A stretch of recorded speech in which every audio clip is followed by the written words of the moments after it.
পঞ্চগড়ে সেনাবাহিনীর বিশেষ অভিযানে ৮০,০০০ জাল ইউএস ডলার সহ ৬ জনকে আটক করা হয়েছে। বৃহস্পতিবার দুপুরে শহরের চৌরঙ্গি মোড় থেকে তাদের আটক করা হয়। এ সময় তাদের কাছে থাকা জাল ডলার ছাড়াও মোবাইল ফোন, মাদকদ্রব্য ও একটি মোটরসাইকেল জব্দ করা হয়েছে।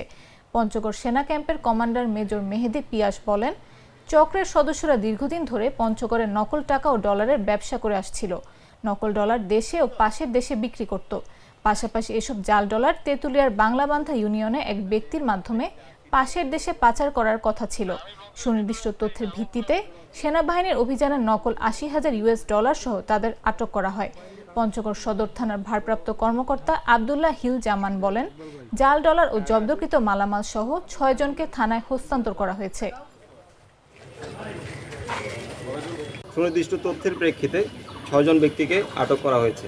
তাদের অপরাধ ছিল, তারা গত দীর্ঘদিন ধরে ৬ জনের একটি চক্র, তারা পঞ্চগড়ে একটি নকল টাকার ব্যবসা পরিচালনা করছিল এবং এই টাকাটা হচ্ছে ডলার, ইউএস ডলারের ব্যবসা তারা পরিচালনা করছিল এবং এটা তারা বাংলাদেশের ভেতরে এবং দেশের বাইরে পার্শ্ববর্তী দেশেও এটা বিক্রি করত অবৈধভাবে। এবং আজকে ৮০,০০০ ইউএস ডলার যেটি নকল, এই নকল টাকা আমরা আজকে টাকাসহ ৬ জনকে আটক করি।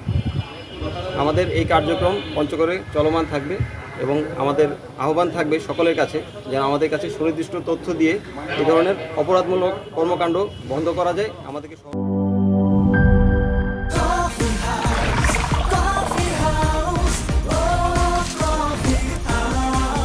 কফি হাউস, প্রতি চুমুকে আড্ডা জমে।